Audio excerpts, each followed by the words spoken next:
Saudara pendengar dimanapun berada, kita bertemu lagi dalam siaran radio negeri Nan Sarunai RNN, yaitu menceritakan sejarah suku Dayak Maanyan di episode yang ketiga. Selamat mendengarkan. Penyamaran kedua oleh Andri Ngau. Semenjak Gajah Mada mengikrarkan sumpah palapanya, dia bersama Laksamana Nala telah banyak berhasil menaklukkan kerajaan-kerajaan di Nusantara. Kekuatan armada laut serta persenjataan yang hebat membuat mereka menjadi pasukan penguasa yang paling disegani pada saat itu. Nan Sarunai adalah negeri yang makmur. Hal itu telah dibuktikan oleh Laksamana Nala setelah kedatangannya ke tanah Kalimantan dengan berpura-pura menjadi seorang nahkoda kapal dagang. Keinginannya untuk merebut kekuasaan Nan Sarunai seakan lebih besar dari keinginan Gajah Mada. Lalu muncullah niat untuk menyerang Nan Sarunai dengan armada perangnya. Akan tetapi tertunda karena terjadinya peristiwa bubat antara Gajah Mada dan Laskar Pajajaran yang mengakibatkan terbunuhnya Sri Baduga beserta Putri Dyah Pitaloka yang bunuh diri karena melihat tewasnya ayahnya di tangan Gajah Mada. Karena peristiwa itu, Laksamana Nala mengurungkan niatnya untuk menyerang negeri Nan Sarunai. Tapi dengan segala pertimbangan, maka diperintahkannya lah seorang panglima perangnya yaitu Demang Wiraja dengan memakai nama samaran sebagai pedagang, yaitu Andri Ngau, serta beberapa prajurit dari suku Kalang. Laksamana Nala memerintahkan panglimanya untuk mempertemukan dan mencari kelemahan dari Raden Anyan yang penuh dengan karisma dan negeri Nan Sarunai yang begitu makmur itu. Lalu berangkatlah Panglima Perang Demang Wiraja menyamar dengan nama Andri Ngau beserta pasukannya dari suku Kalang ke negeri Nan Sarunai menggunakan kapal dagang. Sesampainya di sana tidak jauh berbeda dari pelayanan yang telah diberikan oleh Raja Anyan kepada Pudayar atau Laksamana Nala pada saat kedatangannya dulu. Dan hal itu dilaporkan kembali oleh Andri Ngau kepada Laksamana Nala sekembalinya ke Majapahit. Merasa perjalanan panglimanya masih tidak membuahkan hasil. Karena begitu sulitnya mencari kelemahan dari negeri Nan Sarunai, yang terlihat biasa tanpa pertahanan dari luar, tapi masih misteri dari apa yang tersimpan di dalamnya. Karena menurut Laksamana Nala, tidak mungkin negeri semakmur itu berdiri tanpa ada satupun kekuatan yang kuat untuk mempertahankan kemakmurannya dari ancaman musuh.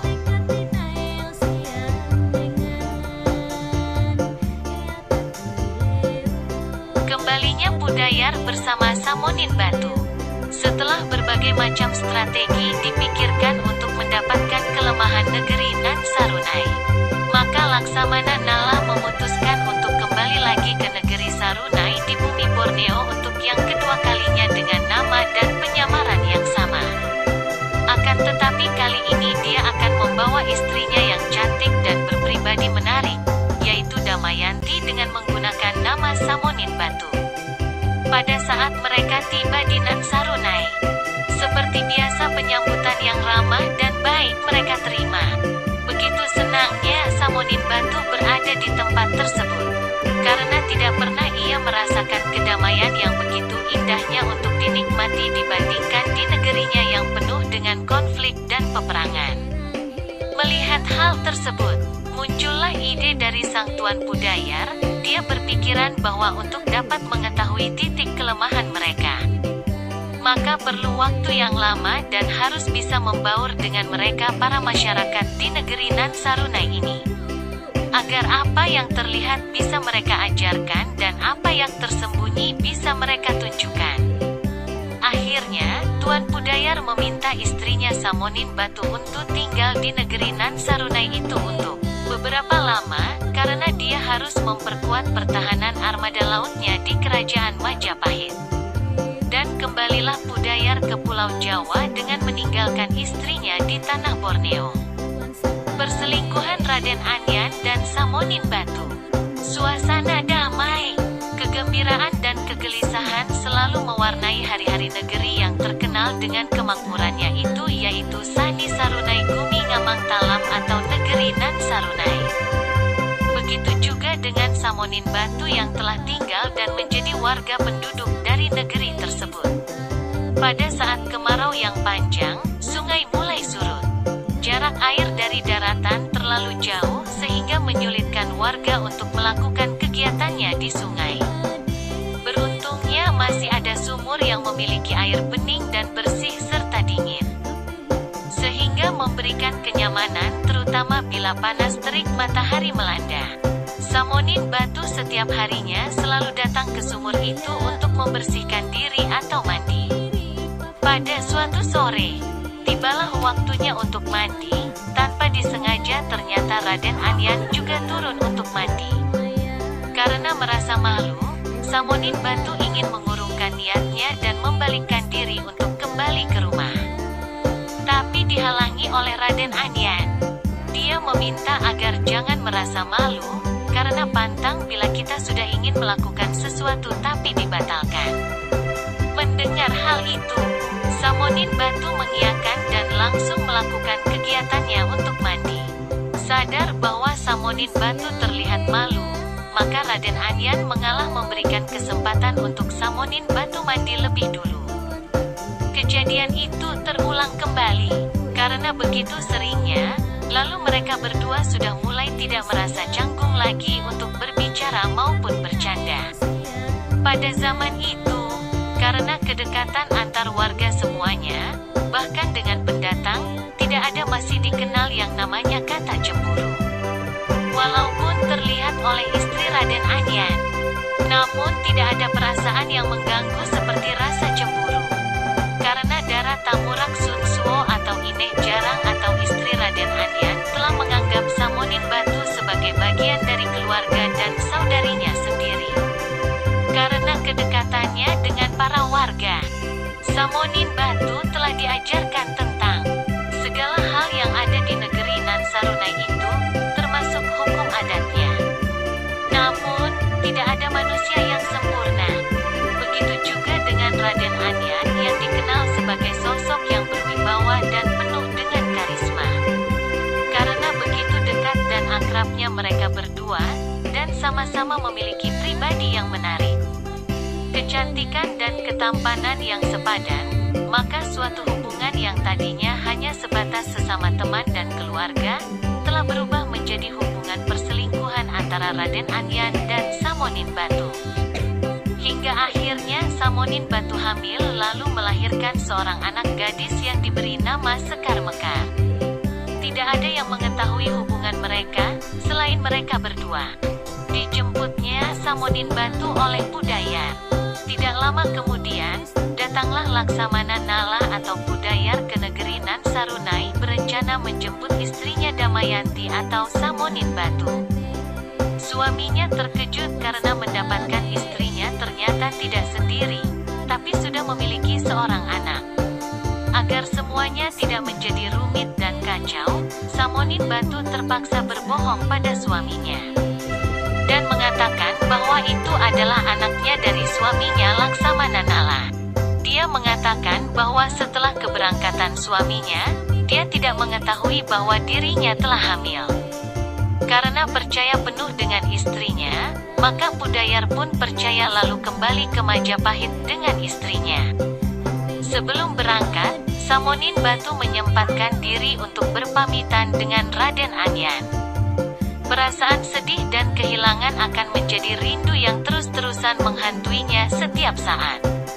Raden Anyan sedih, karena anak dari hasil perselingkuhan mereka itu juga ikut dibawa meninggalkan negeri Nan Sarunai ini. Tapi apa mau dikata, sudah takdirnya Sekar Mekar harus hidup di tempat asal orang tuanya yaitu Majapahit. Kekecewaan dan kemarahan Laksamana Nala ketika kembali ke Majapahit. Damayanti atau Samonin Batu beserta anaknya Sekar Mekar menetap di pangkalan armada laut Majapahit di Tuban. Sesuai dengan tugas yang telah diperintahkannya pada istrinya, maka dia bertanya pada Damayanti apa-apa saja informasi yang telah didapatkannya sepeninggalnya untuk bertugas di Majapahit. Dengan berat hati Damayanti menceritakan segala hal yang ada di negeri Nan Sarunai, baik dalam segi kehidupan sosial, adat istiadat, budaya hingga aliran kepercayaan, bahkan berbagai penyimpanan pusaka Pangunraun Jatuh yang dirahasiakan, termasuk cupu minyak dan kapas serta kayu saramelem yang bisa membangkitkan orang yang telah mati. Mendengar hal itu, semakin bersemangatlah Laksamana Nala untuk menguasai Nan Sarunai. Namun karena gejolak yang terjadi di kerajaan Majapahit, sehingga akan menjadi hambatan untuk melakukan penyerangan lebih awal. Setelah beberapa bulan berlalu, kerajaan Majapahit tetap bergejolak. Terlebih setelah terjadinya peristiwa Bubat beberapa tahun yang lalu hingga mengakibatkan perseteruan antara kerajaan Majapahit dan kerajaan Pajajaran. Hingga pada suatu hari Laksamana Nala secara kebetulan mendengar istrinya Damayanti menyanyikan sebuah nyanyian menggunakan bahasa Janyawai atau bahasa dari negeri Nan Sarunai saat menidurkan anaknya. Di dalam syair-syair itu Laksamana Nala mendengar bahwa ayah Sekar Mekar yang sebenarnya adalah Raden Anyan. Mendengar hal itu marah besarlah Laksamana Nala. Mengamuklah dia dan langsung memutuskan saat itu juga untuk menyerang habis-habisan negeri Nan Sarunai. Dia memerintahkan Demang Wiraja panglima perangnya untuk ikut bersamanya meluluh lantahkan negeri Nan Sarunai milik Raden Anyan yang telah menyelingkuhi istrinya itu. Dimintanya sebagian pasukan Majapahit untuk ikut bersamanya, termasuk pasukan dari suku Kalang yang setia menjadi pasukan armada lautnya. Setelah semuanya siap dengan persenjataan dan pasukan yang kuat, berdasarkan tujuan politik untuk menguasai dan dendam asmara pribadinya, Laksamana Nala berangkat menuju negeri Nan Sarunai untuk melakukan serangan dan pemusnahan. Nan Sarunai, Usak Jawa. Di bawah ini adalah kisah tentang peperangan antara suku Dayak Maanyan dan kerajaan Majapahit yang datang ke tanah Kalimantan untuk mencoba memahami kemakmuran dan perdamaian Sani Sarunai pada zaman kejayaan Patih Gajah Mada beserta sumpah palapanya yang berjanji tidak akan meminum buah palapa apabila Nusantara masih belum bersatu. Pertanda buruk. Pada suatu hari, di saat para warga berkumpul penuh sukacita di dalam pesta tari-tarian bersama, tiba-tiba datanglah seekor burung elang yang ternyata sedang dirasuki oleh roh gaib dewa-dewi, lalu hinggap dan menari-nari di atas kepala Amah Jarang sambil menangis. Melihat hal tersebut menjadi bingunglah seluruh warga dan bertanya-tanya apa gerangankah yang terjadi. Namun Amah jarang memahami makna dari apa yang ditunjukkan burung elang itu pada mereka.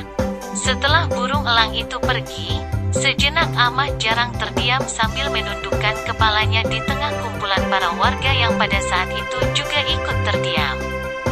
Lalu Amah jarang berdiri dan berbicara menyampaikan makna dari apa yang telah ditunjukkan oleh burung elang tadi. Dia mengatakan bahwa itu adalah sebuah pertanda akan adanya bahaya besar yang datang mengancam mereka. Lalu dia meminta seluruh warga untuk waspada dan berjaga-jaga, karena tidak ada yang tahu kapankah bahaya itu akan datang. Dia juga menyarankan kepada seluruh warganya untuk mencari ataupun membangun tempat perlindungan yang aman bila saja bahaya tersebut nantinya tidak dapat diatasi. Setelah mendengar itu para warga lalu panik dan merasa ketakutan, karena sudah begitu lama mereka berada dalam keadaan yang damai dan tenteram. Sehingga mereka bingung atas apa yang harus mereka lakukan. Dan sekali lagi Amah jarang meminta mereka untuk waspada dan jangan panik. Warga Pangunraun Jatuh di tumpuk Sani Sarunai, Gumi Ngamang Talam pada saat itu tidak memiliki angkatan atau pasukan pertahanan untuk berperang. Karena mereka berada dalam kedamaian dan tidak pernah berpikiran untuk mencari musuh. Selain itu untuk keamanan juga ditanggung secara bersama berdasarkan hukum adat yang ada saat itu. Penyerangan pasukan Laksamana Nala. Tidak lama setelah pertanda telah ditunjukkan oleh burung elang, Mangamen, kepada para penduduk Nan Sarunai. Tiba-tiba dari kejauhan sudah terdengar bunyi bunyi perang genderang yang ditabuh dengan keras hingga membuat seluruh warga semakin panik dan takut. Suara langkah kaki yang dihentak keras ke tanah secara bersamaan oleh para prajurit Majapahit seakan membuat bumi ikut bergoncang. Terasa seperti ada suatu makhluk besar yang akan muncul dari dalam perut bumi. Teriakan perang mereka membuat bulu kuduk terus merinding. Seakan berasal dari binatang buas yang kelaparan akan darah dan daging. Sungguh, tidak ada kata yang bisa digunakan untuk menggambarkan dahsyatnya kekuatan perang dari kerajaan Majapahit dengan dilengkapi perlengkapan perang, baik tombak, pedang, perisai maupun senjata mematikan lainnya. Mereka terlihat bagai barisan para malaikat pencabut nyawa yang siap menghabisi seluruh penduduk di tumpuk Sani Sarunai Gumi Ngamang Talam yang terkenal atas kemakmurannya itu. Dekat dan semakin dekat, ribuan pasukan berpakaian perang lengkap sudah terlihat jelas dari pandangan para warga Nan Sarunai yang saat itu juga mau tidak mau telah siap sedia menyambut kedatangan tamu tidak diundang tersebut. Baik dengan cara yang baik ataupun dengan cara yang lain, tergantung dari maksud dan tujuan mereka datang ke Nan Sarunai. Setelah merasa berada pada posisi yang tepat untuk mendirikan pertahanan, Laksamana Nala atau Pudayar menghentikan langkah prajuritnya lalu mengambil alih barisan terdepan. Karena pada saat itu masih tidak adanya kuda di negara Nan Sarunai, maka semua kegiatan dilakukan dengan berjalan kaki. Begitu juga dengan Laksamana Nala yang terlihat semakin maju berjalan ke depan mendekati wilayah pertahanan warga Nan Sarunai lalu menghampiri Amah Jarang. Begitu terkejutnya Amah Jarang atau Raden Anyan melihat orang yang berdiri di depannya sebagai panglima perang dari musuh yang mengancam mereka adalah ternyata seseorang yang pernah dikenalnya. Amah Jarang mengerti maksud dan tujuan para prajurit Majapahit datang ke negeri damai Sani Sarunai. Keinginan Pudayar berdasarkan atas titah Raja Dia serta cita-cita Patih Gajah Mada yang telah diikrarkan dalam sumpah palapannya, yaitu untuk meminta negeri Nan Sarunai tunduk dan tunduk pada kerajaan Majapahit. Seluruh apa yang ada di negeri Nan Sarunai ini adalah milik Majapahit, maka wajiblah upeti diberikan kepada raja setiap waktunya, atau kapanpun Majapahit inginkan. Tanpa ketinggalan alasan yang paling kuat bagi Laksamana Nala untuk menghancurkan negeri Nan Sarunai adalah dendam pribadinya karena telah begitu teganya Raden Anyan menghancurkan hubungan cintanya dengan Damayanti. Raden Anyan mengakuinya dan memohon maaf kepada Laksamana Nala. Tapi kebencian telah menguasai Pudayar, hingga terucaplah alasan ia meninggalkan istrinya di sini adalah dengan sengaja memata-matai mencari titik kelemahan dari negeri Nan Sarunai. Mendengar hal itu, kecewa dan marahlah Raden Anyan karena dia merasa telah dipermainkan. Hal yang membuat Amah Jarang semakin gusar adalah di saat Laksamana Nala meminta agar seluruh masyarakat yang ada di negara Nan Sarunai harus wajib mengikuti adat dan aturan dari kerajaan Majapahit. Mengingat bahwa warga Pangunraun jatuh di bumi Nan Sarunai juga memiliki hukum adat dan peraturan yang telah diberikan oleh Tuhan melalui perantaraan Nini Punyut. Maka secara tegaslah Amah Jarang atau Raden Anyan menjawab tidak setuju menerima penolakan tersebut.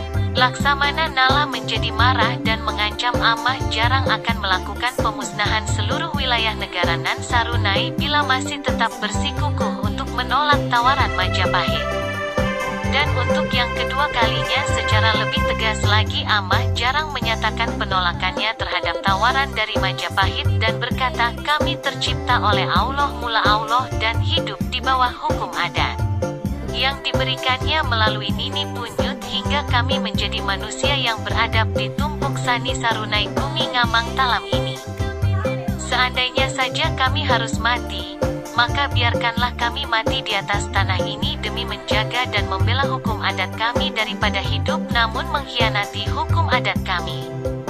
Mendengar apa yang dikatakan oleh Amah Jarang, Seketika itu juga teriakan keras dari mulut Laksamana Nala, yang memerintahkan seluruh pasukannya untuk maju menyerang negeri Nan Sarunai dan meluluh lantahkannya. Peperangan terjadi di negeri Nan Sarunai. Tidak ada hal mengerikan selain suara teriakan perang dan rintihan kesakitan. Tidak ada pula hal yang menakutkan selain sosok aduan pedang dalam peperangan. Mulai dari puluhan hingga ratusan korban telah jatuh menjadi mayat yang bergelimpangan. Darah-darah bercucuran membasahi bumi. Segala bangunan hancur terbakar dan berserakan. Tidak ada tempat untuk berlari, dan tidak ada cara untuk bersembunyi. Kini semuanya hanya menunggu mati. Tidak bisa dielakkan lagi oleh pejuang negeri Nan Sarunai.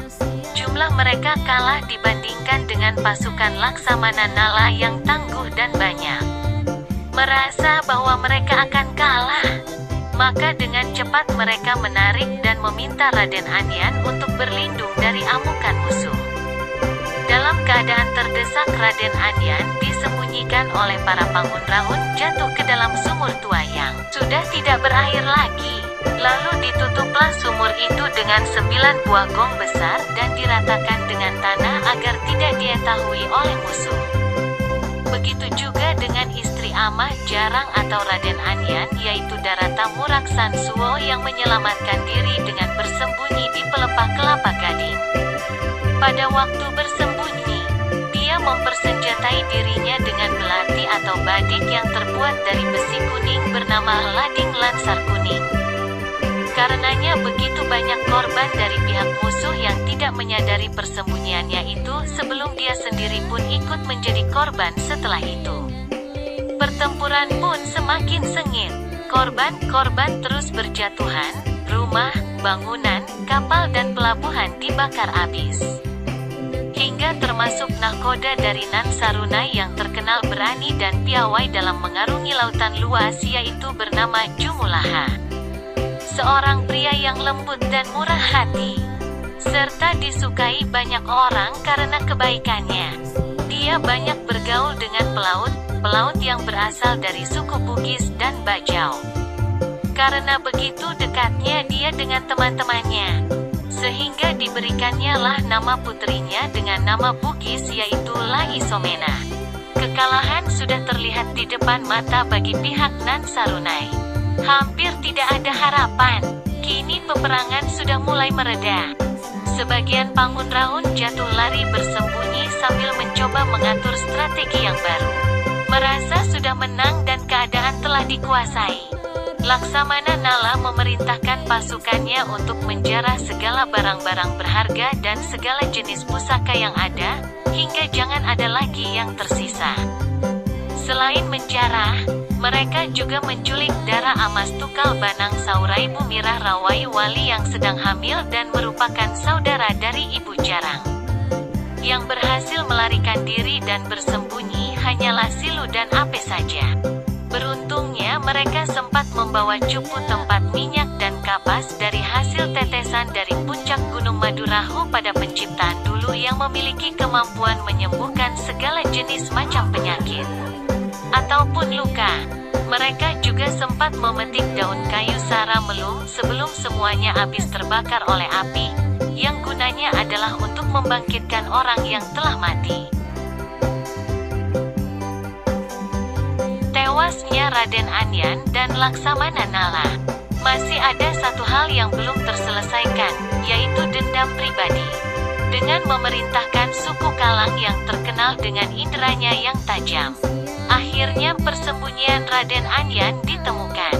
Segera Laksamana Nala meminta pasukannya untuk membongkar lubang dan mengangkat gong-gong yang melindungi Raden Anyan.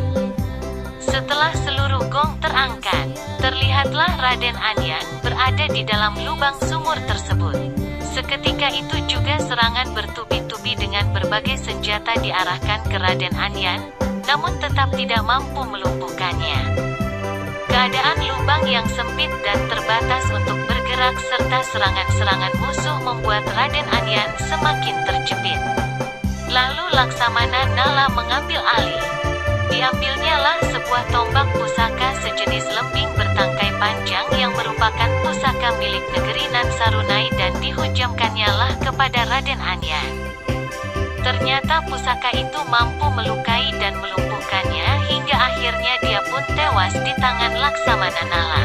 Melihat telah tewasnya Raden Anyan di tangan musuh, geramlah para dewa dan para roh penjaga Nan Sarunai. Saatnya mereka harus ikut mengambil bagian dalam peperangan. Maka turunlah Dewa Petir ke bumi dan menggelapkan langit dengan gumpalan awan tebal yang hitam.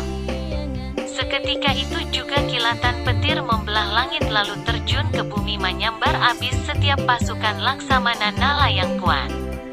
Merasa hal di luar akal telah terjadi, paniklah mereka semua dan ketakutan. Tidak ada tempat berlindung ataupun tempat untuk berlindung dari sambaran kilat yang terus menghujani mereka dengan ganasnya. Hingga akhirnya sedikit demi sedikit seluruh pasukan mundur dan kabur berlari ke segala arah. Melihat kepanikan para musuh karena ketakutan, Sangumang, Pasungan Kilip, yang adalah salah satu pemuda terkuat di dalam pertempuran langsung berlari menghadang Laksamana Nala yang pada saat itu mencoba melarikan diri dan mengakhirinya dengan sekali tebasan. Sebelum menghembuskan nafas terakhirnya, Laksamana Nala atau Pudayar sempat berucap sumpah bahwa tanah tempat darahnya dan darah prajuritnya tertumpah tidak akan bisa ditumbuhi padi lagi. Hingga saat ini daerah Danau Panggang, Babirit dan Sapala tidak bisa ditumbuhi padi, yaitu daerah Marabahan Kalimantan Selatan.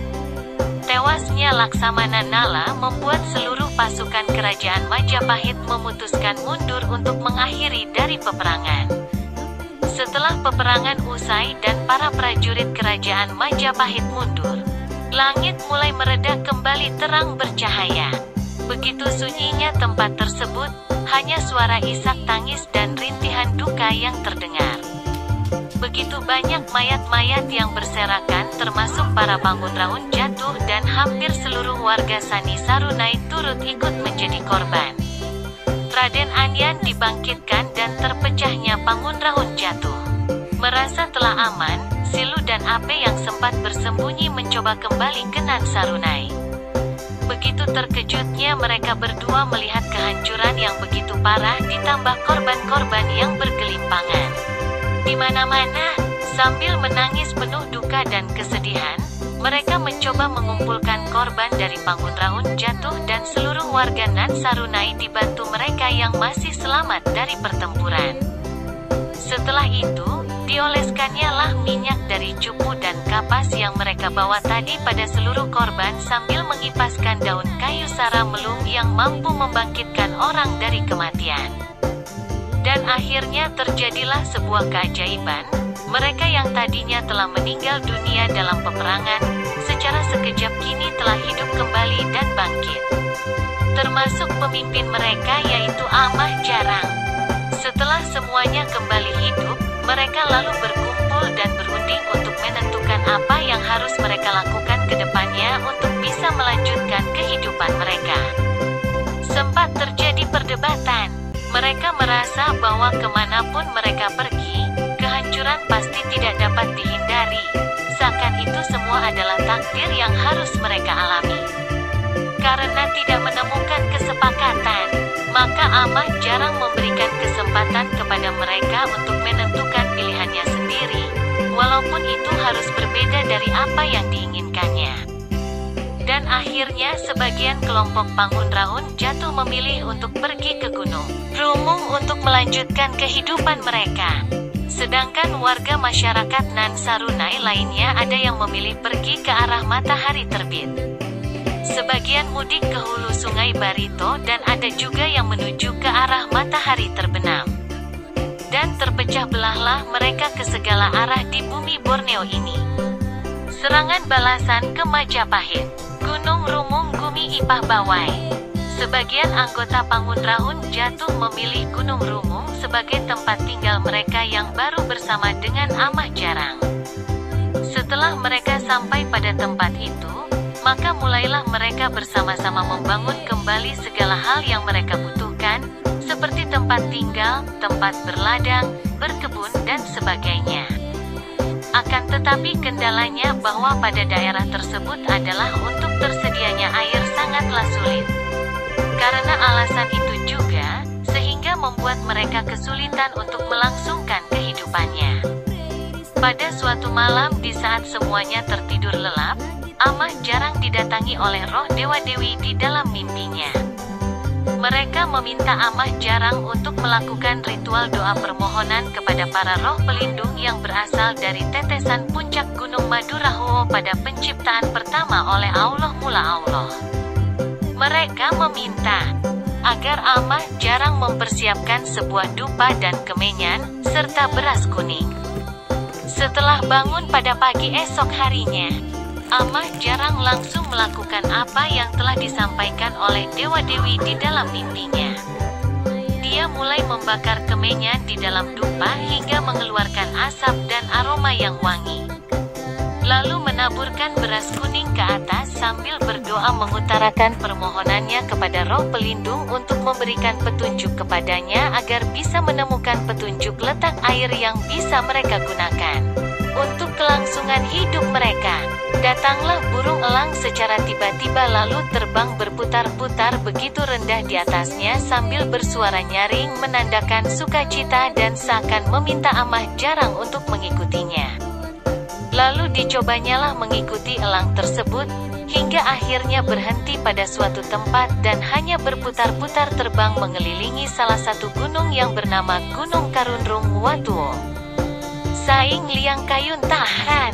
Setelah tiba di atas puncak gunung tersebut, begitu bahagianya hati Amah Jarang karena telah menemukan sumber mata air yang berlimpah, jernih dan bersih. Segeralah dia menyampaikan kepada seluruh warganya. Lalu mata air itu mereka namakan Ugang Amah Jarang. Dimulai setelah ditemukannya mata air itulah, maka kehidupan para Pangunraun jatuh menjadi tercukupi dan semakin bertambah maju. Adapun tempat yang mereka tempati disebut dengan nama Tumpuk Gunung Rumung Gumi Ipah Bawai. Kisah persiapan serangan balasan. Selang waktu berganti, tahun demi tahun telah dilalui. Tumpuk Gunung Rumung kini telah semakin maju dan semakin makmur. Namun jumlah penduduknya tidak sebanyak seperti saat di Nansarunai dulu. Sesuai dengan pengalaman pahit mereka saat diserang secara mendadak dan habis-habisan oleh pasukan negeri seberang tanpa adanya persiapan. Maka mereka membentuk suatu basis pertahanan yang di dalamnya merupakan kumpulan pasukan-pasukan khusus siap tempur. Para pasukan ini dilatih dan berlatih secara terus-menerus, baik dalam segi keahlian berperang, strategi dan penggunaan senjata mandau dan sumpit serta hal-hal lain yang dibutuhkan di dalam pertempuran. Karena merasa sudah cukup kuat dalam hal perekonomian dan pertahanan, muncullah suatu keinginan dari mereka untuk melakukan serangan balasan ke kerajaan Majapahit dan menjemput kembali salah satu saudara mereka yang telah diculik pada masa penyerangan prajurit kerajaan Majapahit di bawah pimpinan Laksamana Nala, Budayar, dan Panglima Andringau, yaitu Dara Amas Tukal Banang, Suraibu Mirah Rawai Wali beserta pusaka yang juga telah ikut dijarah dan dibawa ke Majapahit. Mereka memiliki keinginan dan janji seperti dalam bahasa Pangunraun, Jan Yawai adalah Nansarunai Maleh Sangkin, dengan tekad Nansarunai harus mudikala mula, Ngamang Talam harus mantuk alang ire. Nansarunai harus mudikala kare jatuh, Ngamang Talam harus mantuk alang balah riwu, yang artinya bahwa Nansarunai harus kembali seperti kejayaan semula. Keputusan sudah didapatkan di antara mereka dan sepakat untuk melakukan serangan balasan atas apa yang telah dilakukan kerajaan Majapahit terhadap mereka. Sebelum berangkat, mereka mempersiapkan segala perlengkapan dan peralatan, seperti persenjataan serta alat transportasi untuk menyeberangi lautan luas Nusantara yaitu Banawa Samau. Saudara pendengar dimanapun berada. Demikianlah siaran radio negeri Nan Sarunai RNN yang menceritakan sejarah suku Dayak Maanyan dalam episode yang 3 ini. Kita akan bertemu kembali di episode selanjutnya, yang akan menceritakan peperangan di negeri seberang di Kerajaan Majapahit dan bertemunya Jarang dan Paning di dalam peperangan tersebut. Salam budaya.